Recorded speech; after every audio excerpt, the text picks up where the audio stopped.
I was trying to figure out what kind of a vibe Gabbie Hanna has, like in terms of color, and all I could come up with was orange. So, whatever that means to you.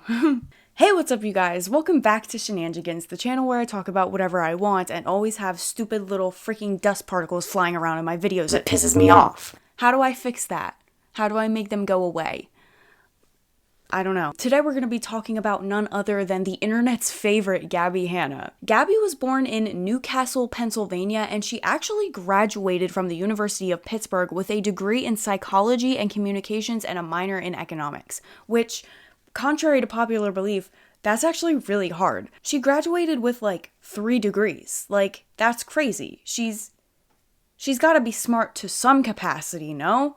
But like, every single decision she's made since graduating college hasn't been smart. So like, I'm a little confused, you know? Gabbie first gained relevance on social media when she began posting skits to Vine in 2013. She accumulated around 5 million followers, which back in the day was really a lot, okay? I mean, it's still a lot now, but like, back in the day, like, that was like crazy. In 2014, she set up a YouTube channel under the name The Gabbie Show. Tale as old as time, person becomes an influencer and moves to LA, okay? After Vine shut down in 2016, she really started focusing her attention on her YouTube channel and became friends with David Dobrik, and then she was part of the Vlog Squad for a bit. But on her channel, she mainly just posted like storytime videos. That was her genre. Roughly speaking, what's the main genre? To her credit, Gabbie actually achieved a lot in the time between 2016 and 2019. She released a lot of music.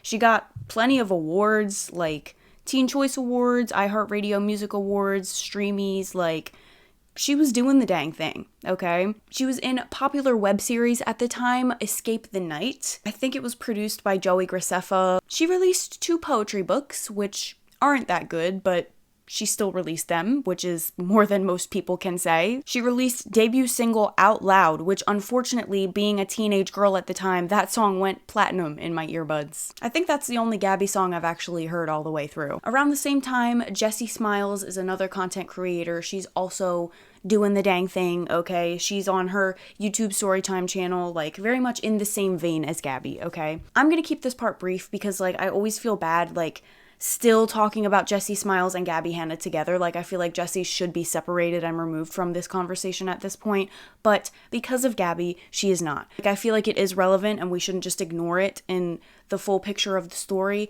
but at the same time, I don't want to spend too long on it. Like, it's been done to death already, like, we get it, okay? In 2018, Jessie suffered a concussion and she was by her ex-boyfriend, and then he was later convicted of felony assault. So like he got in trouble for this. Around this time, a TMZ article came out about the rape. Jessie's ex Curtis was talking his shit on Twitter, and the same day Gabbie tweets the lyric, "Beware, beware, beware of a woman with a broken heart," which a lot of people interpreted as targeted at Jessie. Gabbie later deleted this and was like, it was just a song lyric, like it wasn't about anything specific. Regardless of this, Jessie and Gabbie later became best friends, and then I think after a couple of years or so, they stopped being friends. After they stopped being friends, there are instances of Gabbie hanging out with Curtis Lepore, and she's always been like, well, we were just in the same place at the same time, like, I didn't really want to hang out with him, but like, girl, there are pictures of you guys together, like, number one. Number two, how did you end up at the same place at the same time more than once? Like, there's an influencer party, and then after the party, they all went out to eat together, and like, you weren't just like, I don't really want to be hanging out with pissed, you know, that thought never crossed your mind. Like, you're just like, yeah, let's go get something to eat, you guys. Right. One night, Gabbie was at a party that Curtis happened to be at, and she sat down and let him tell her his side of the story. For some reason, like, this is about Jessie's rape. Also listen to Curtis because he's a human being. And just like in real court, in the court of public opinion, if you're gonna judge and condemn somebody, you should at least hear them out. Gabbie later admits to this, saying that just like in real court, in the court of public opinion, you still hear people out. Hey, actually, if somebody's a rapist, I don't want to hear them out, actually. She said in this video that Curtis's story matched up with Jessie's story. So, like, you just admitted to hearing out a rapist. Right. But at the same time, even if his story didn't match up with Jessie's, what were you, Gabbie Hanna, gonna do about it? Literally, what was the plan there? What was the point? Like, why, you know? I don't know. I have no interest in hearing out a rapist, so I really don't get it, okay? So obviously, Gabbie is wrong in this situation, but to this day, she still maintains that she didn't do anything wrong. Jessie is a high school bully, and actually, Jessie owes her an apology. No, actually, you owe me an apology because I decided to sit down and hear out your rapist. Huh? Hey, what? Hey, what? Hey, actually, what? You know, like, moving on from that, behold one of the very few times Gabbie Hanna was actually right, okay?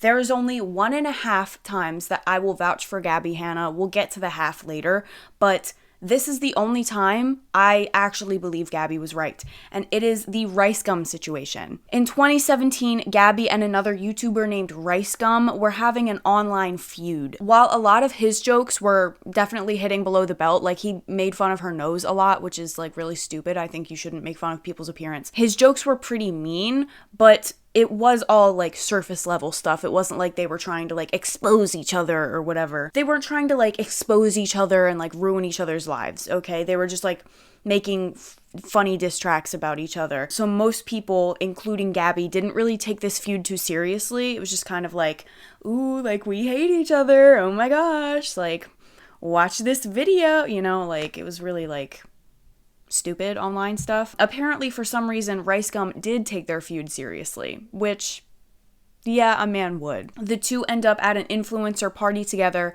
She goes up to him and confronts him. It wasn't even that deep. Like, she wasn't, like, yelling at him, and I feel like she was, like, half joking, you know? Like, she had her phone out and she was recording, and he, in true alpha male fashion, did not like that. Why would woman confront me? Why can't I just say mean things about woman and have her shut up and take it? Why must I deal with the real-life repercussions of my actions? RiceGum is here, and I know that like, I want to challenge him to a battle, but I know he won't do it. It's Alex's birthday, so I don't want to like ruin the party. You know what I mean? But honestly, if RiceGum ever wants to like live freestyle battle, like drop me right now, bitch, I'll murder you.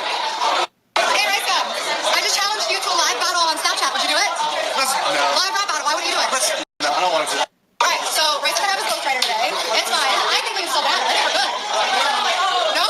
You don't want to do it? She was trying to get him to do a rap battle with her, like, so deeply unserious, okay? This was not an actual confrontation at all. And then she made a joke about him having a ghostwriter, and he did not like that. So naturally, he then did the most logical thing and assaulted her in public. Right, yes. Well, yes. Okay, so update. Sorry if it looks like I'm crying. RiceGum didn't think that joke was very funny, and he hit me in the middle of a party and shattered my phone. I can show you that in a sec. I'm standing out on the balcony so that it doesn't like make a scene. Like, he literally like, everybody's like, did he hit you? And I was like, yeah, he did. And my phone is broken, the screen is broken, the back camera is broken, so I need to get a new phone.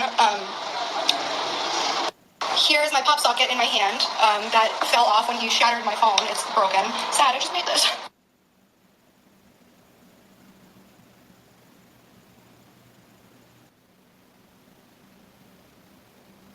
First of all, as far as like the phone shattered, the screen is shattered, which I showed in a video that I may or may not post tomorrow, but I don't have a way to like show you the screen right now.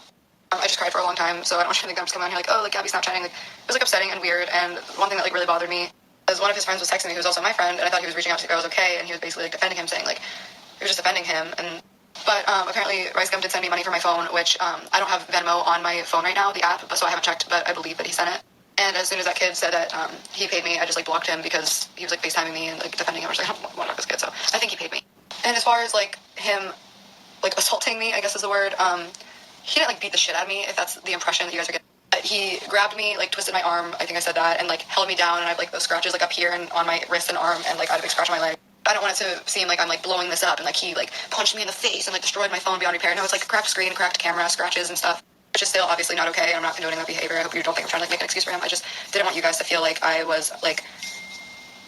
And also at the end of the day, if you make fun of people for a living and are dishing it out constantly online, if somebody approaches you in a joking manner, don't get violent. She posted a Snapchat video in the moments after it happened and said that he hit her, and then she backtracked later and said that she wasn't like punched or anything, but like to me it doesn't really matter. She had like scratches on her and stuff from this altercation. Like, he took her personal property and broke it because he didn't like that she was jokingly, mind you, holding him accountable for his actions.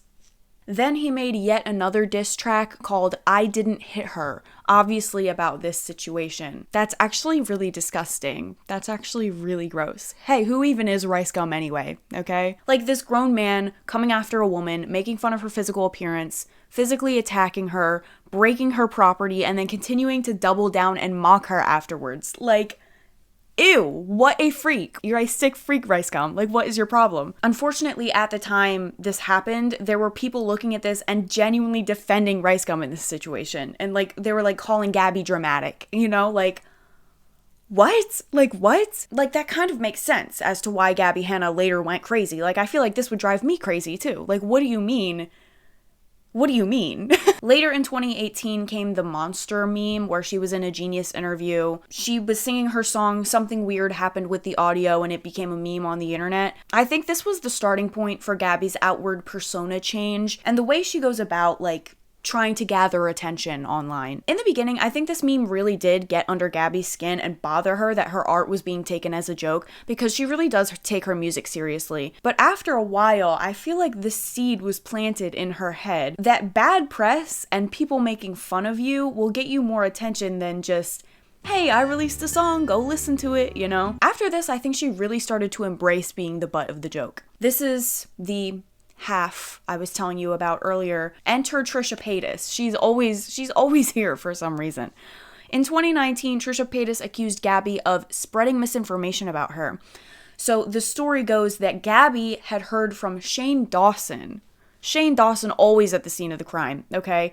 Gabbie heard from Shane Dawson that Trisha Paytas had herpes. Gabbie, having been part of the Vlog Squad, was friends with Jason Nash, who was dating Trisha at the time. Under the impression that Trisha had an uncurable STD, Gabbie went to Jason and told him this information. Now, this may be controversial, I don't know why, but I personally feel like this is a valid thing to do. If one of my friends heard that my partner had an incurable STD, I would want them to bring it up to me. Okay? Especially if they weren't sure that my partner had already opened up a dialogue about it, you know? Your long-term health is important, okay? Like, sue me. However, that is also laboring under the delusion that Gabbie actually did have pure intentions. We don't really know for sure that that is the case. Like, maybe she was just, like, gossiping with Shane Dawson, and she's like, oh, I heard this thing, I'm gonna go tell Jason Nash, hey, Jason, Trisha, she fucking sucks and has an STD. Maybe she was just being, like, catty and, like, trying to spread misinformation. I don't know. On the internet, she does paint it as, like,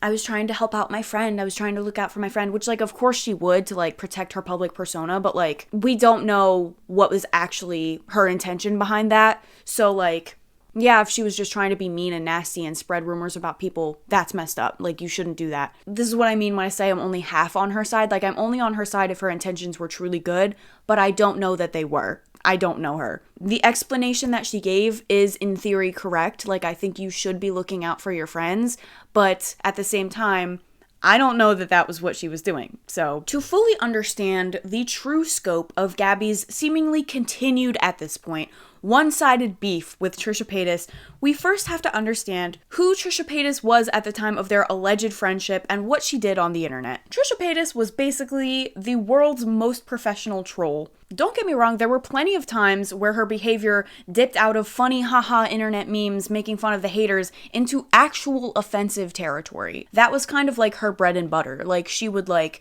make a funny, stupid video, haha, I'm a chicken nugget, and then the next day say something racist. It was just like anything that would get her attention, okay? And at the time, it was working. After a while, Trisha's content became very mixed, okay? Like, she'd have these stupid, funny videos or, like, mukbang videos, and then she'd have a more serious crying on her kitchen floor video, which became, like, a style of content. But, like, in these kitchen floor videos, it was, like, she was so racked with emotion that it was obvious to the viewer that they couldn't have been faked. So, like, the fake troll Trisha began to blend with her real self after a while, to the point where most people could no longer tell what was, like, the troll and what was real life, okay? I kind of feel like this is the road that Gabbie Hanna has gone down. I think Gabbie's entire online career is just like an out-of-order caricature of everything Trisha has already done. Just worse.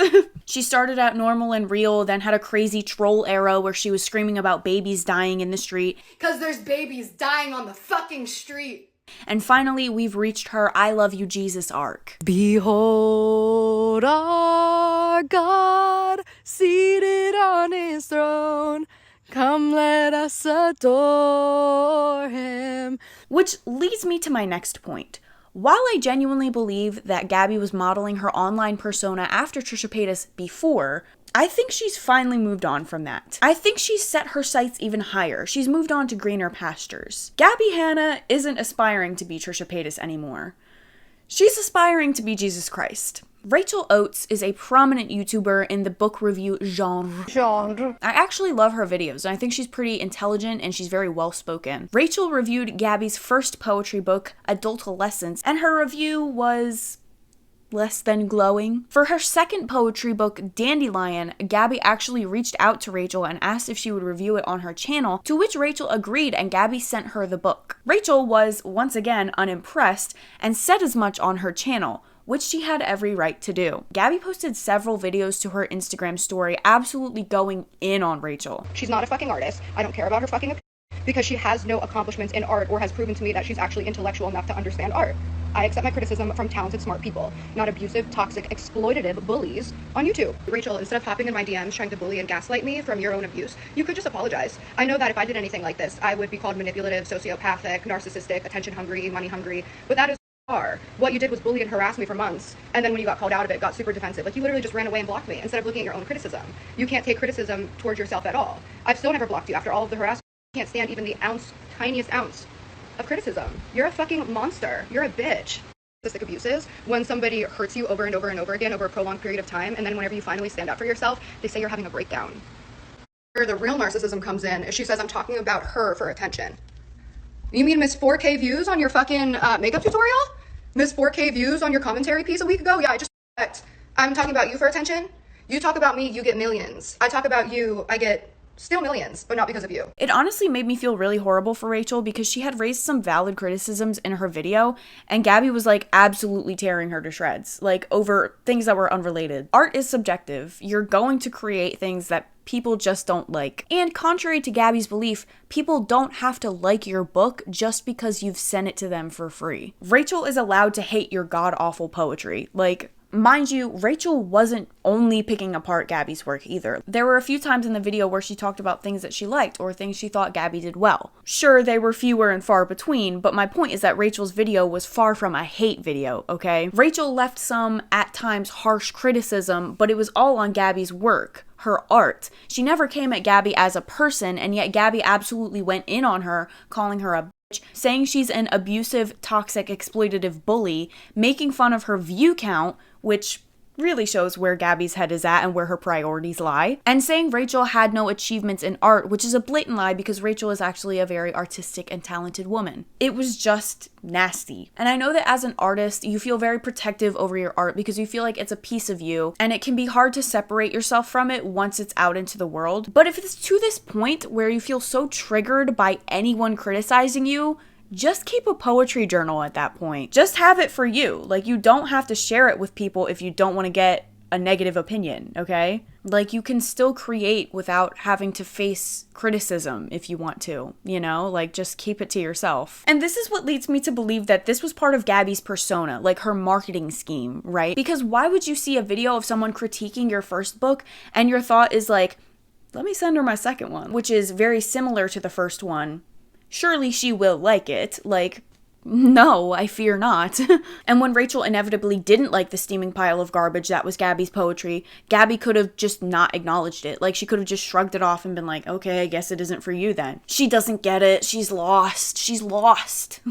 Or she could have sent the book to literally anyone else to review. When Rachel was making her video, another YouTuber named Jon Snow got in contact with her to tell her that Gabbie was really worried about what Rachel would say in her video and basically imploring her to be nice. And Rachel was like, no, like, I'm just gonna say what I think. So, like, if you have all these friends willing to vouch for you, why don't you just send them the book? Why didn't you just send Jon Snow the book and have him do a book review? Like, he would have been nice. Because I think Gabbie knew that Rachel wouldn't like the book. I think she sent it to her on purpose to get a bad review so more people would hate buy it. And then she blew up about it on the internet to give it more attention. Once again, as with like the monster meme, I fear that creating controversy around something that you've created will unfortunately get you more sales than just, here's my poetry book, go read it. Or even just another creator doing a book review and being like, hey, this book was good, you should go buy it. Gabbie is starting to realize this and put it into practice. Moving on to 2021, Gabbie released a series of videos called Confessions of a Washed Up YouTube Has-Been,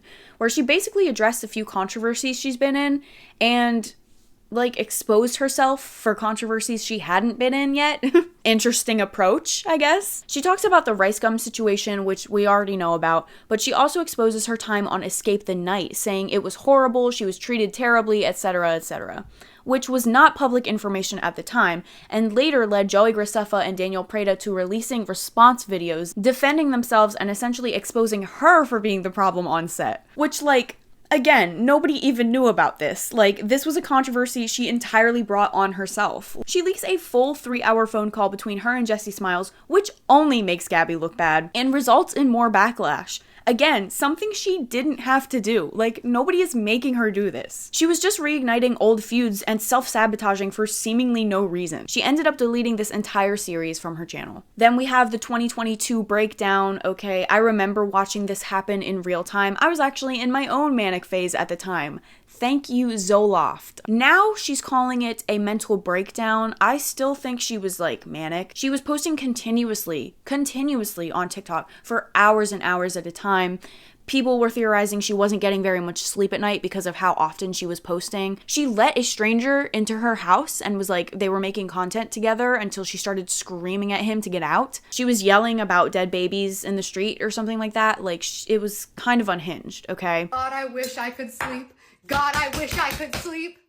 I can't wait to sleep. God, please let me sleep. But I can't today, because there's babies dying on the fucking street. There's babies dying on the motherfucking street. You know, I saw a TikTok back when I was still using TikTok of babies on the street who adopted another baby on the street. 2 homeless babies adopting each other on the street, and they held hands all the way down the street. And he was speaking, and the mother said, he's praying for him. The homeless baby praying for the other homeless baby. Wake the fuck up. Wake the fuck up before we go to sleep.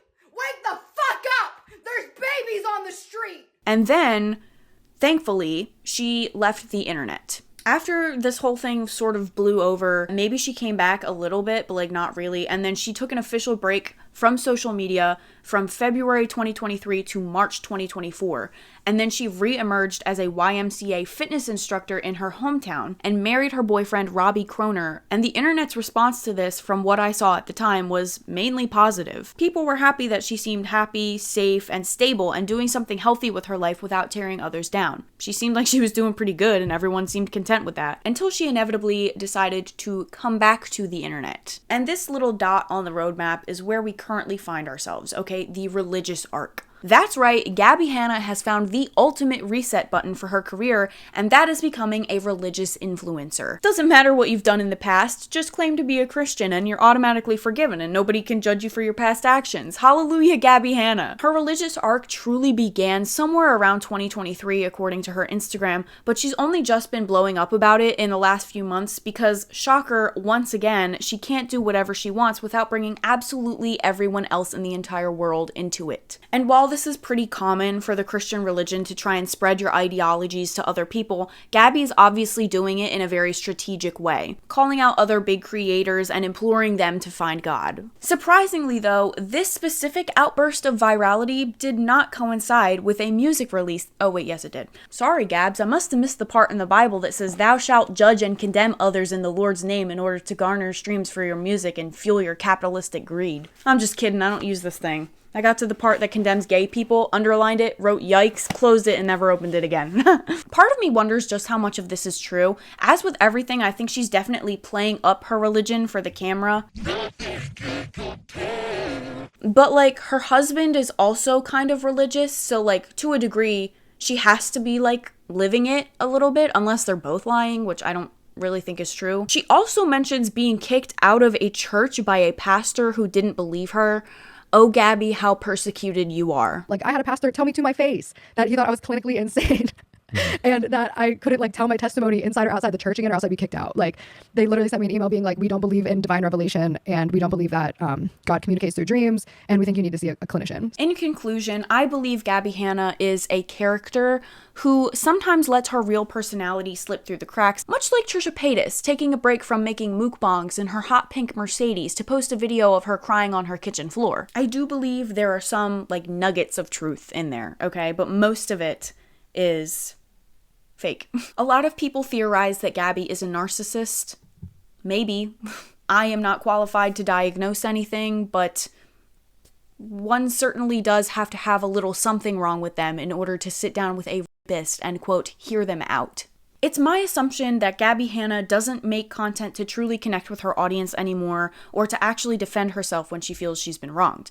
Gabbie Hanna makes content to drive engagement. She operates under the old all publicity is good publicity maxim, and we see that time and time again. If you watch her first few videos, which have been removed from her channel but archived other places on the internet, you can see that she's very toned down, okay? Very calm, very normal. I think she learned very quickly, especially with the takeoff of her Storytime channel, that drama brings attention and attention brings money. So she continued to play that up for the camera, and that's where we are today. In a way, it would be kind of marketing genius if she wasn't bringing up things that are extremely personal to other people, like Jesse's rape or Trisha's STD status, just so you can get views on whatever stupid song you're posting this week. And we also have to take into account that Gabbie Hanna has a degree in marketing. She was the top salesperson for a company in the US at one point. So to her benefit or her downfall, Gabbie Hanna knows how to sell you something. And she does it in such a masterful way that most people don't even realize they're being sold to. She also has a degree in psychology, so she knows the human mind, she knows what to do,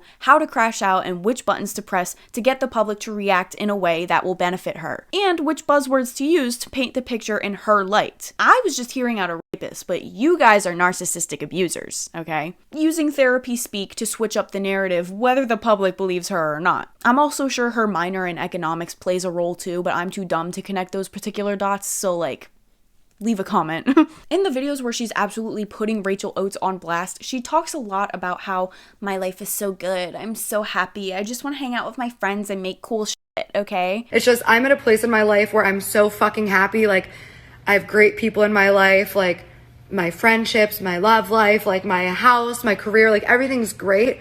And I'm so secure in myself and who I am at this point that I'm so done with bullshit. And now she's on her Jesus-loving podcast with her husband talking about how that was the darkest period of her life. Every aspect of my life, bad, dude. And I just want to take a moment to say as well, like my entire career where I was having the most success, everything I wanted, like at my fingertips, manifesting, law of attracting everything that I want with God, right? Because I was raised with God, never hating Jesus, but not knowing Jesus, not taking the time to actually understand like what my faith was. Like I'm getting everything I want and just so unhappy, very depressed, very paranoid, dark nightmares. This is a common theme for Gabbie, where she's constantly saying, I'm having a great time, my life is so good, I love my life. And then like a year later, she's like, it was so hard, I was struggling so much. And trust me, girl, I don't doubt that you're struggling, okay? But my point is that you're constantly putting on this happy face, la la la, my life is amazing, but it's not. And we all know it's not because you're still getting on the internet and crying about things that happened several years ago at this point that everyone else in the situation has moved on from, but for some reason you haven't, despite finding Jesus and being eternally forgiven. Then you turn around yet again and say, my life is so good, God has me, Jesus has me, I'm so good. Thou shalt not bear false witness, Gabbie Hanna, you are lying. Seriously though, like she's sitting down filming a podcast with her husband, talking about things that happened to her several years at this point, and she's talking about how it really affected me, this was really traumatic for me, this was such a bad time in my life. Go to a therapist and talk about that. Why are you still rehashing it on the internet where you know you're just going to get comments of people being like, don't believe you, don't care, you suck, like... That doesn't seem like the healthiest environment, especially if you want to heal. Gabbie, I don't think God would want this for you, okay? Talk about it with somebody who's actually going to help you. Not ChatGPT, not your husband who's just going to sit there and nod and be like, you're so right, queen. Not a pastor who's just going to tell her to sit down and crack open a book that was written hundreds of years ago. Like, no, you need to sit down with a licensed professional, like someone who can actually help you process and move on from this stuff. So you don't have a constant compulsion to get on the internet and yap about it every other year. Grow from it, heal from it, Move on from it. It's your responsibility. God and the entire internet are begging you to move on at this point, okay? However, we also need to take into consideration that from a marketing perspective, why would she do that? Why would she go to therapy? Girl, she's got new music coming out, okay? All she has to do is utter JessiSmiles names for the haters to come in and give her podcast views and hate listen to her songs when they come out. A hate listen is still a listen, a win is a win in her eyes. Would she rather get 5,000 hate listens or 5 organic listens from all the fans she has left? She keeps the same few names on rotation whenever she releases a new thing because, hey, go listen to my new song isn't gonna do anything, but why should I apologize to JessiSmiles is going to create a commotion. Apologize to Jessie for what? Apologize for what? But again, whether I'm right or wrong, this is all a marketing strategy or this is real, either way, she's still stuck in a feedback loop. And that's why I think she has moved into like backhandedly antagonizing people like Jojo Siwa, Tara's World, Brooke Monk. If this was truly about spreading the word of God, you can do that without naming other people. Even Adam McIntyre, like she's like trying to get him to like become a Bible thumper. Spew your stupid, outdated, obnoxious view that women should be modest and cover up their bodies and then show your favorite Bible quote about it, but you don't have to include Tara's World or Brooke Monk. But she did, because she knew that in doing so, it would reach a wider audience and boost her engagement. So she's using these influencers' names to get more views, and then she turns around and says that that's what other people do to her. Right. Yes.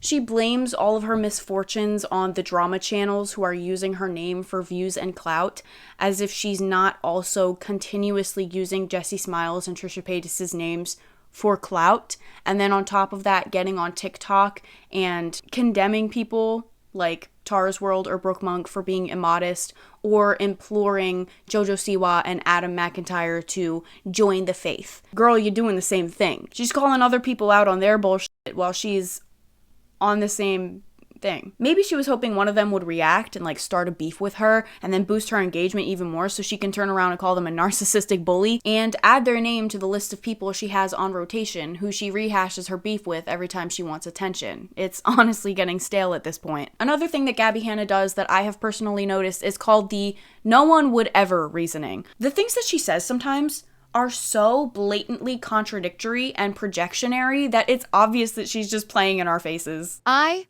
don't start anything with anyone. You continue to bring up JessiSmiles and Trisha Paytas to this day. You publicly called out Brooke Monk, Tara's World, Adam McIntyre for living in distortion or whatever Ruby Frankie used to preach. One could argue that the entirety of your 2021 series was the epitome of you starting something with everyone, to the point where you shot yourself in the foot and made yourself look bad. The list goes on. I don't even know the tea with Beyonce, and at this point, I'm too afraid to ask. First of all, Jessie actually addresses this in one of her videos and says that any apology she's ever gotten from Gabbie has later been taken back, so it doesn't count. Second of all, Gabbie, I've said it before, I'll say it again, the only person you deserve an apology from is RiceGum. Nobody else on this planet owes you anything. Said, can I tell you my story? And I said, yes, I'll listen. Because I knew by saying something like Curtis told me his side of the story, that it would start opening up questions. Well, what did they both say?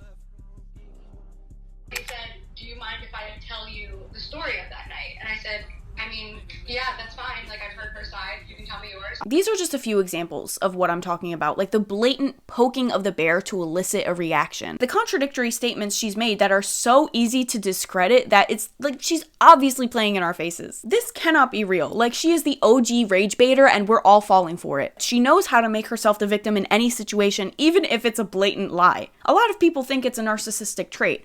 I tend to agree, but I also think that for Gabbie, it's a marketing tactic, and she uses it to her advantage. In the past, she's defended herself by saying she has ADHD, and that makes it hard for her to remember things, so she sometimes lies by accident because she's misremembering things.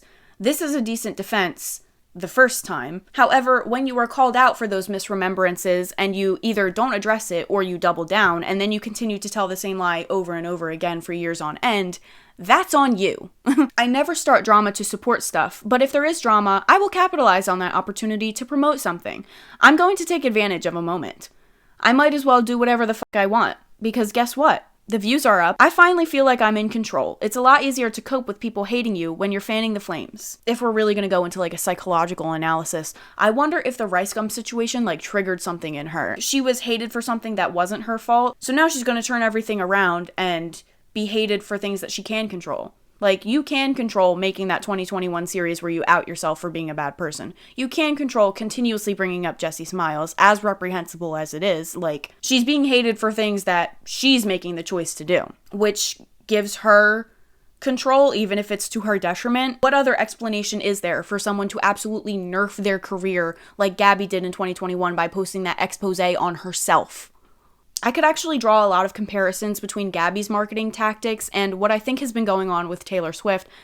That's a whole other video I'm working on. Didn't even talk about the Kenza Cosmetics scandal because it was low-key irrelevant in the grand scheme of everything else, but that was yet another example of her, like, gaslighting her audience and, like, blaming everything on everybody else instead of just being like, I messed up, sorry, you know? Like, she has a pattern of this. Maybe in another video, I'll really go into, like, actually deep diving into Gabbie's religious arc, because it kind of is a lot at this point, but she is a prophet. She is having dreams sent to her by God. But the main takeaway that I want you to have is that when Gabbie first graduated college, she was part of that company that I told you about where she ended up being one of the best people in the US and then left that company because she found out it was an MLM. She uses ChatGPT. She uses AI, okay? She had that mental breakdown in 2021. I know a lot of people don't believe this.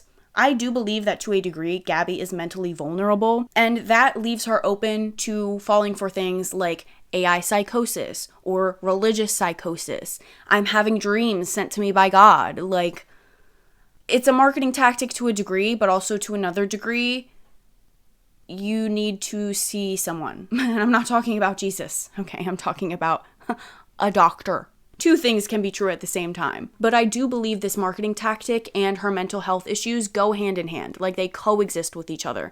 Because you have to be mentally unwell to make people on the internet hate you for views, I feel. Trisha Paytas, to my knowledge, hasn't done anything problematic in a while. She's got kids, she's got a husband, she's got a family, she's truly moved on. Gabbie Hanna has a husband and she's trying to have kids. She hasn't moved on. But Trisha Paytas is like far removed from that at this point. Same with JessiSmiles. Yet Gabbie remains running in place, yapping about the same things over and over again, but not actually getting anywhere. She's not actually processing anything. It just lives in her mind rent-free, and it's not going anywhere because she's not doing anything to change it. She just wants to keep talking her shit. And I am a firm believer that, like, when you are a victim in a situation and you've actually been wronged, other people shouldn't dictate to you what the proper healing time for that is. Like, you should be able to sit with your emotions as long as you need to. But number one, Gabbie Hanna doesn't have to do that publicly. She could do that privately with her husband and a therapist. Like, she doesn't have to go on the internet and continuously smear a victim. Like, we don't have to be doing that. And also, in a lot of these situations, it's proven that Gabbie is in fact not the victim. As much as she acts like she is, she's not. Besides the RiceGum situation, I'll always say that. That's all I have for this video. Maybe in another video, I'll like do a deep dive into like her religious arc and like how she's still talking about JessiSmiles. She's yapping on this podcast she has with her husband about like her testimony and like how she's so Jesus-centered now and she's been forgiven and she's so happy and everything is great. She forgives everybody, and then she turns around and gets on her Patreon and leaves like mean, nasty things about other people. Like, it's really crazy. Okay, and I don't think Gabbie Hanna could stop herself if she tried. Gabbie Hanna is in her own way. Like, she needs to just stop. But she won't, and I believe that at this point, there's no other reason other than, I want attention, give me attention. JessiSmiles is insane, I was right, give me attention. Like, as long as you pay attention to me. Pay attention to me. But yeah, I could make another video about this if anyone cares. That's all I have for this video. If you have something nice to say, leave a comment. If you have something not nice to say, leave a comment. I guess I'm like Gabbie Hanna in that respect, okay? What are your thoughts on Gabbie Hanna? Do you think this is like mental illness or a marketing tactic or somewhere in the middle? I tend to believe it's somewhere in the middle. If you guys have like any other points that I didn't mention in this video, leave them in the comments. I'm genuinely interested to see. Make sure you like, share, and subscribe to my channel. I post sometimes. I promise at some point I'm gonna decorate this wall. Like, I know how boring it looks. I just haven't gotten around to it yet. So enjoy my pig. Gabbie Hanna, see a therapist, touch some grass, make some friends. Get off the internet, okay? That's it. Okay, thanks. Love you. Bye. I come to you today with a Bible and a theory, okay? I love you, Jesus. I love you, Jesus. This is part of Gabbie. Gabbie? Who is Gabbie? What? I hope this liked this video. Thank you so much.